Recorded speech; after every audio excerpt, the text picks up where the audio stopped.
Hello दोस्तों। आज की कहानी है अनपढ़ गंवार पति। शादी के फेरे होते ही मेरी विदाई हो गई और बहुत दूर का सफ़र करके हम गांव में आ गए। ससुराल पहुंचते ही मुझे एक कमरे में बैठा दिया गया। मैं एक पढ़ी लिखी लड़की थी और मेरे मम्मी पापा ने मेरी शादी मेरी मर्जी के खिलाफ एक किसान से की थी। मैं अपने भाग्य पर रो रही थी। इसके अलावा और कुछ कर भी नहीं सकती थी, बस बैठी रो रही थी। कुछ देर बाद मेरे पति अंदर आए तो मैंने हल्की सी एक झलक उनकी तरफ देखा तो वह एकदम मुझे अनपढ़ गंवार सा लगा। रंग थोड़ा सांवला था। वह मेरे सामने आकर बैठ गया और मुस्कुराने लगा और मुझे देखने लगा। मुझे उसका यूँ देखना भी बहुत बुरा लग रहा था। वह मुझे एक आंख नहीं भा रहा था। वह मुझसे कहने लगा, मैं बहुत किस्मत वाला हूँ जो मुझे तुम जैसी खूबसूरत और पढ़ी लिखी पत्नी मिली है। मैंने उसकी बात का तुरंत जवाब दिया और कहा, मैं बहुत बदकिस्मत हूँ जो मुझे तुम जैसा पति मिला है। मेरी यह बात सुनकर उसके चेहरे का रंग उड़ गया। उसे शायद मुझसे ऐसी किसी बात की उम्मीद नहीं थी, क्योंकि मेरा दिमाग बहुत खराब था। मेरे माता पिता ने लाख मना करने पर भी मेरी शादी गांव में की थी। मेरे मना करने पर उन्होंने कहा कि लड़का बहुत अच्छा है, अपनी ज़मीन पर खेती करता है, अच्छे खानदान से है, कमाता भी अच्छा है, तुम बहुत खुश रहोगी। लेकिन क्या खुशी बस अच्छी कमाई, अच्छे खानदान तक ही सीमित है? मेरी खुशी कोई मायने नहीं रखती। मेरे अंदर नकारात्मक विचारों का एक सैलाब भरा पड़ा था। मेरे अंदर बहुत जलन थी। मेरा व्यवहार, मेरे शब्द मेरे बस में नहीं थे। जी चाह रहा था कि अपने पति विशाल पर सारी भड़ास निकाल दूं।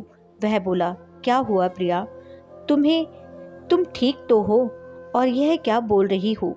मैंने कहा कि मैं सही बोल रही हूँ। तुम्हारी औकात नहीं मेरे साथ रहने की। क्या तुम मेरे लायक हो? अगर तुम्हें ऐसा लगता है तो यह तुम्हारी बहुत बड़ी गलतफहमी है। जाओ पहले अपने आप को जाकर शीशे में देखो, फिर बात करना। ना तुम पढ़े लिखे हो और ना देखने में अच्छे लगते हो।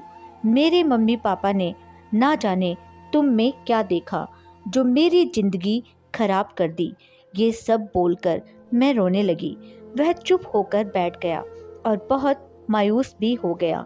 मैंने रोते हुए कहा, मैं किसी और से प्यार करती हूँ। मैं तुम्हारे साथ बिल्कुल भी नहीं रह सकती।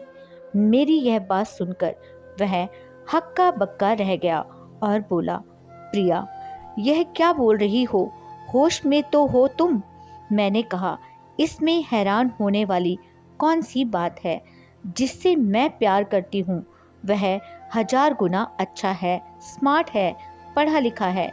यह सुनकर उसकी आंखें नम हो गई और वह बाहर चला गया। मगर यह सच था, मैं एक लड़के से प्यार करती थी जो मेरे कॉलेज का ही था। कुछ दिन हम मिले, एक दूसरे से बातें करते करते कब प्यार हुआ पता ही नहीं चला। मैं अभी भी अपनी किस्मत पर रो रही थी। कुछ देर बाद विशाल वापस रूम में आया। उसकी आंखें थोड़ी सूजी हुई थी और पूरा चेहरा पानी से गीला था। वह शायद रो कर आया था। उसने चादर उठाई और नीचे जमीन पर लेट गया। मैंने भी अपने कपड़े बदले और बेड पर सो गई। बहुत दिनों तक ऐसे ही चलता रहा। ना मैंने विशाल से कोई बात की और ना विशाल ने मुझसे। वह सुबह होते ही खेतों में चला जाता। शाम को थक हार कर जब वापस आता, उसके मिट्टी से भरे कपड़े और पसीने से पूरा शरीर भीगा रहता, जिसको देखकर मुझे उससे घिन आती थी। मैं बड़े गुस्से से उसकी तरफ देखती और मुंह फेर लेती थी। मुझे देखकर वह कमरे में चला जाता और नहा धोकर वापस आता। मेरी मजबूरी यह थी कि मुझे सबके साथ बैठकर खाना खाना पड़ता था। मेरे ससुराल में सब एक साथ बैठकर खाना खाते थे जो मुझसे बिल्कुल भी नहीं होता था। कुछ दिनों तक तो मैं आधे पेट खाकर ही उठ जाती थी। शायद यह बात विशाल को समझ आ गई थी कि मैं उसके साथ बैठकर खाना नहीं खा पाती, इसलिए वह अब खुद आधा पेट खाकर उठ जाता और मैं भर पेट खाना खाती। मुझे इससे बिल्कुल भी फर्क नहीं पड़ता कि विशाल सारा दिन खेतों में मेहनत करता है और शाम को थक हार कर घर आता है तो उसे भरपेट खाना भी नहीं मिल पाता। मैं तो बस अपनी अधूरी ख्वाहिशों के बारे में ही सारा दिन सोचती रहती और अपने प्यार रवि के बारे में ही सोचती रहती। मेरे पास जो फ़ोन था वह मेरी मम्मी ने वापस ले लिया था, क्योंकि यहाँ बहू बेटियों को फ़ोन रखने की इजाज़त नहीं है। जब मुझसे रहा नहीं गया तो मैंने सारी शर्म लिहाज छोड़कर विशाल से फ़ोन मांगा और बोला कि मुझे रवि से बात करनी है। मेरी बात सुनकर वह आश्चर्य से मेरी तरफ देखने लगा। मैंने विशाल के हाथों से फ़ोन ले लिया और रवि का नंबर डायल करके बात करने लगी। जब मैंने रवि से बात की तो वह भी मेरी वजह से परेशान था। मैंने उसे रोते हुए सारी बात बताई। विशाल भी मेरे पास है, इस बात से मुझे कोई फर्क नहीं पड़ा। उसने चुपचाप अपनी चादर ली और ज़मीन पर सो गया। अब तो यह मेरा रोज का काम हो गया था। मैं रोज विशाल से फ़ोन लेती और रवि से बात करने लगती। रवि अभी भी मुझे अपनाने को तैयार था।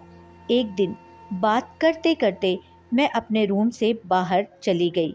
विशाल सो गया था और घर के बाकी लोग भी सो गए थे। मैं रवि से बात कर रही थी कि अचानक मेरे देवर ने पीछे से आकर मुझसे फ़ोन छीन लिया।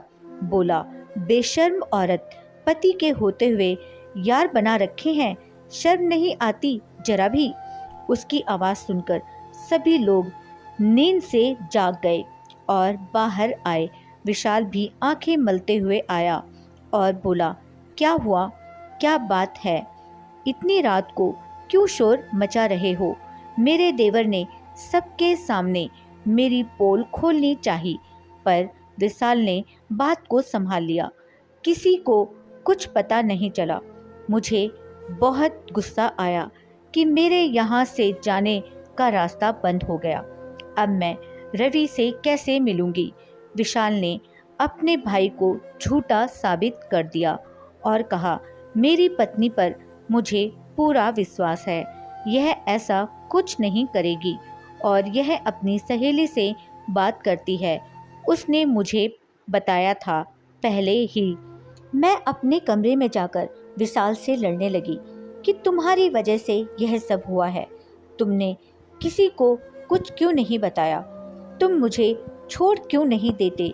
क्योंकि मम्मी पापा की वजह से मैं खुद कुछ नहीं कर सकती थी। अगर मैं तुम्हें छोड़ भी दूंगा तो भी तुम पर कोई इल्ज़ाम बर्दाश्त नहीं कर सकता, क्योंकि तुम्हारी और तुम्हारे मम्मी पापा की इज्जत मेरी भी इज्जत है। अगर वह लड़का तुम्हें इज्जत के साथ अपनाने को तैयार है तो मैं खुद तुम्हें उसके पास लेकर जाऊंगा। उससे बात करके सारा इल्ज़ाम खुद पर लेकर तुम्हें घर छोड़ दूंगा और तलाक के पेपर भी भिजवा दूंगा। तुम खुशी से शादी करना और खुश रहना। यह सुनकर मैं बहुत खुश हो गई। पहली बार उसके लिए मेरी भावनाएं बदलने लगी थी। लेकिन मैं होश में आई और सारी बात रवि को बताई। वह भी बहुत खुश हुआ।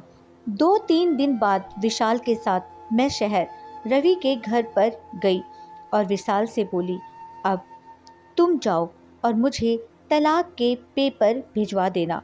मेरा और तुम्हारा अब कोई रिश्ता नहीं, मैं रवि से शादी कर लूँगी।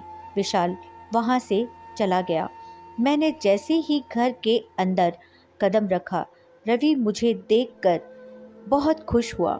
घर में उसके अलावा और कोई नहीं था, जबकि उसने कहा था उसके घर वालों को बता दिया है। मैंने पूछा, तुम्हारे घर वाले कहाँ हैं? वह बोला, अंदर आओ, कमरे में बैठकर बातें करते हैं हम। दोनों ने ढेर सारी बातें की। उसने हम दोनों की फ़ोटो ली और किसी को सेंड किया। मेरे पूछने पर बोला, तुम्हारे देवर को फ़ोटो सेंड की है, और बाथरूम में चला गया। थोड़ी देर बाद उसी नंबर से मैसेज आया, लड़की तो लाजवाब है, पर इसकी कीमत 3 लाख रुपए दूंगा। जब मैंने यह पढ़ा तो मेरे पैरों तले जमीन खिसक गई। इससे पहले कुछ अनर्थ होता, मैं वहां से भाग आई और रोते रोते ससुराल पहुंची।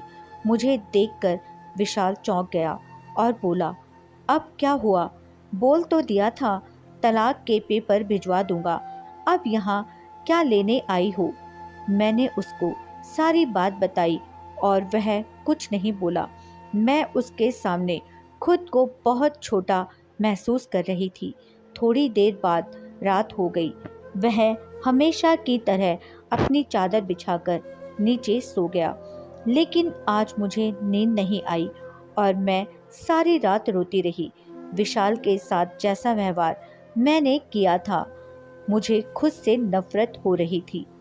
सुबह होने के बाद मैंने देखा विशाल अपने बिस्तर पर नहीं था। मैंने रात को ही मन बना लिया था कि विशाल से माफ़ी मांगकर उसके साथ अपनी नई शुरुआत करूंगी। उससे ज़्यादा प्यार मुझे कोई और नहीं कर सकता, क्योंकि व्यक्ति की असली खूबसूरती उसके अच्छे व्यवहार से होती है। और मेरा विशाल तो बहुत ही अच्छा था। शाम को जैसे ही विशाल खेतों से घर आया, मैंने उससे माफ़ी मांगी। मैं बहुत रोई, लेकिन विशाल कुछ नहीं बोला। कुछ पेपर दिया और कहा, पढ़कर इन पर साइन कर देना। मैंने उससे कहा, मुझे तलाक नहीं चाहिए, मुझे माफ़ कर दो, मैं हमेशा तुम्हारे साथ रहना चाहती हूँ। लेकिन वह बिना कुछ बोले वहाँ से चला गया। मैं रोती रही, सोचा रात को फिर से माफ़ी मांग लूँगी। और वह कुछ देर बाद कमरे में आए और अपनी चादर ओढ़कर सोने लगे। मैंने उन्हें रोका और बोली, आपकी जगह वहाँ नहीं है, आपकी जगह बेड पर है। और विशाल के पैरों में गिरकर रोने लगी। मुझे तलाक नहीं चाहिए, मुझसे गलती हो गई, चाहो तो तुम मुझे मारो, डांटो, मैं कुछ नहीं कहूँगी। तब विशाल ने मुझे उठाया और बोला कि वह पेपर पढ़ लेती तो ऐसा नहीं होता। मैंने बेड पर रखे पेपर को उठाया। उसमें लिखा था कि विशाल ने अपनी ज़मीन मेरे नाम से कर दी है। यह देख मुझे झटका लगा कि कोई इतना अच्छा कैसे हो सकता है। मैंने पूछा, विशाल, यह ज़मीन मेरे नाम पर क्यों कर रहे हो? वह बोला, कल शहर जा रहा हूँ, कुछ काम से आकर सब बता दूंगा। 1 हफ्ता हो चुका था। मैं बड़ी बेसब्री से विशाल का इंतजार कर रही थी, लेकिन वह नहीं आया। उसके जगह उसका मृत शरीर घर आया। घर में मातम छा गया। मैं यह सब देखकर बेहोश हो गई। जब होश में आई तो जोर जोर से रोने लगी। उसके दोस्त ने बताया कि उसे कुछ महीने पहले ही पता चला कि वह गंभीर बीमारी से ग्रसित है, जिसका कोई इलाज नहीं। कोई तो बात थी जो उसे अंदर ही अंदर खाए जा रही थी। यह सब सुनकर मुझे झटका लगा। शायद यह मेरी वजह से हुआ था। कुछ दिनों बाद जब घर का माहौल शांत हुआ तो मेरी सास ने मुझे एक लेटर दिया और कहा, विशाल ने दिया था अपने दोस्त को तुम्हें देने के लिए। मैं उनसे बोली, मम्मी, विशाल तो अनपढ़ था, फिर लेटर कैसे लिखा? मेरी सास ने मुझे बताया कि वह बहुत पढ़ा लिखा था। तुम्हें कभी नहीं बताया उसने? मैंने भी कभी जानने की कोशिश नहीं की थी। मैं भागकर अपने कमरे में गई और लेटर पढ़ने लगी। प्रिया, जब मैंने शादी के दिन तुम्हें देखा, तुम दुल्हन बनी बहुत सुंदर लग रही थी। तभी मुझे तुमसे प्यार हो गया था। और हाँ, मैं एक पढ़ा लिखा लड़का था, चाहता तो अच्छी नौकरी कर लेता, लेकिन मेरे पापा ने मुझे खेती करना सिखाया और उन्हीं खेतों में आखिरी सांस ली और मुझसे वादा लिया था कि तुम इस ज़मीन को कभी बंजर नहीं होने दोगे। जिस वजह से मैं खेती करता था। जब तुमने शादी की रात मुझसे कहा कि तुम किसी और से प्यार करती हो, तो मैं पूरी तरह टूट गया और टेंशन के कारण मुझे यह बीमारी हो गई। जब मुझे पता लगा तो मैंने अपने हिस्से की ज़मीन तुम्हारे नाम कर दी, ताकि मेरे बाद तुम्हें कोई तकलीफ़ ना हो। और हाँ, तुम आज़ाद हो, जिससे चाहो शादी कर सकती हो। यह सब पढ़कर मैं बहुत रोई। मैंने अपने पति विशाल को हमेशा हमेशा के लिए खो दिया था, लेकिन आज भी मैं उसकी विधवा बनकर रह रही हूँ। यही मेरी सज़ा है। सीख। मैं उन सभी औरतों को यह कहना चाहूँगी कि बेहतर को पाने के लिए बेहतरीन को मत खो देना, क्योंकि पूरी ज़िंदगी आपको रोने के अलावा कुछ हासिल नहीं होगा। दोस्तों, यह थी हमारी आज की कहानी। उम्मीद करती हूँ आपको पसंद आई होगी। पसंद आई है तो प्लीज़ वीडियो को ज़्यादा से ज़्यादा लाइक शेयर करें और ऐसी ही कहानी देखने के लिए हमारे चैनल को सब्सक्राइब करना ना भूलें। कहानी एंड तक देखने के लिए आपका दिल से शुक्रिया। Thanks for watching.